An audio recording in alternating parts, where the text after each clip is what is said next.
آیا number next 49. 49. ثم یاتی من بعد ذالک عام فیہ یغاث الناس فیہ یاسرون. یاسرون کا مطلب کیا ہے؟ یہ آیا ہے اس سے پہلے؟ اس سے پہلے آیا. کب آیا بولے تو وہ جو ساقی تھا نا، انہیں جو شراب نچوڑنے والا تھا، اس کو جو واپس بھیج دیا، وہ بری ہو گیا، واپس گیا نا، اس معاملے میں یہ آیا ہے کہ وہ شراب نچوڑنے والا تھا. نچوڑنے کو بولتے ہیں. ثم پھر یاتی آئے گا من بعد ذالک اس کے بعد آمن. آم کسے بولتے ہیں آپ کو معلوم ہے؟ کامن.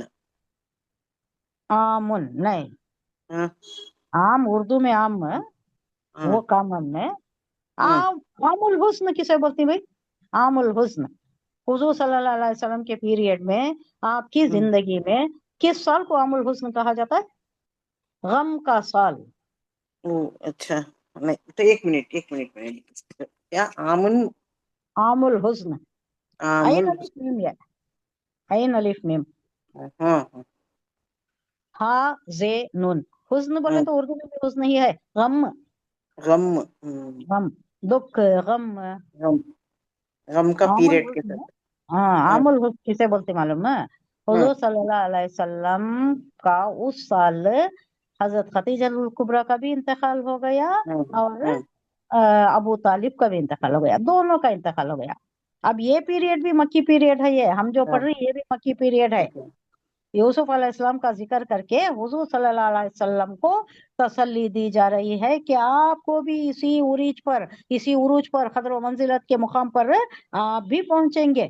آپ تھوڑی جو پریشانی ہو رہی ہے، کافر مشرکین نے آپ کو ستا رہے ہیں، نہ حضرت خدیجۃ الکبریٰ ہیں آپ کو تسلی دینے والی جانی سر بیوی، ان کا وہ بھی دنیا سے رخصت ہو گئی، نہ ابو طالب ہیں آپ کی پشت پناہی کرنے والے، حالانکہ اسلام نہیں لائے تھے لیکن کتنا سپورٹیو تھے آپ کے لیے، وہ بھی نہیں ہے. یہ سال عام الحزن کہا جاتا ہے. آپ کو عام کا ورڈ ایکسپلین کرنے کے لیے بولے تاکہ آپ کو یاد رہے. عام بولے تو سال. اب ہمیں عام کے تو ایسا کامن. نہ کامن وہ اردو میں اردو میں سیم اسپیلنگ آتی، اردو میں بھی سیم اسپیلنگ ہے، عین الف میم بھی ہے، اس میں بھی عام ہے. ہاں، اس سے عوام بھی آتا ہے، کامن پیپل، عوام. لیکن یہاں عربی میں عام بولے تو سال، پیریڈ، ایک سال. فیہ اس میں یغاسو بارش برسائی جائے گی. اب اس کے بعد الناسو لوگ، وہ فیہ اور اس میں یاسرون نچوڑیں گے، یعنی پھر غلہ اگے گا، پھر بارش ہوگی. یہ 7 سال قحط سالی کے ہوئے، پھر 7 سال، اس سے پہلے 7 سال اچھے سال تھے، غلہ ہو گیا تھا، اس کے بعد 7 سال آئے. یہ 7 سال بڑی تکلیف کے گزرے، پھر ایک سال ایسا آئے گا جس میں اللہ کی طرف سے بارش برسے گی، رحمت برسے گی، پھر تم غلہ اگاؤ گے، پھر تم منہ نچوڑو گے، انگور سے شراب نچوڑو گے، یعنی صرف انگور ہی نہیں، سارا غلہ بھی اگے گا اور یہ پھل بھی اگیں گے. پھر اس کے بعد ایک سال ایسا آئے گا جس میں لوگوں پر خوب بارش ہوگی اور وہ اس میں انگور کا وہ جو رس ہے وہ نچوڑیں گے. اب اس میں تھوڑا سا ڈیٹیلز دیکھیں گے. یوسف علیہ السلام نے خواب کی جو تعبیر تھی اس کا خلاصہ یہ تھا کہ آئندہ 7 سال تک تو موسم ٹھیک رہے گا، جس میں بارش ہوگی، جس کے نتیجے میں لوگ خوب غلہ اگائیں گے.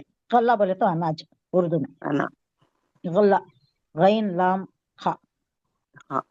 لیکن اس کے بعد 7 سال تک زبردست قحط پڑے گا. 7 موٹی تازی گائیں جو خواب میں نظر آئی ہیں ان سے مراد 7 خوشحالی کے سال ہیں، اور جو 7 دبلی پتلی گائیں دیکھی گئی ہیں ان سے قحط کے 7 سالوں کی طرف اشارہ ہے.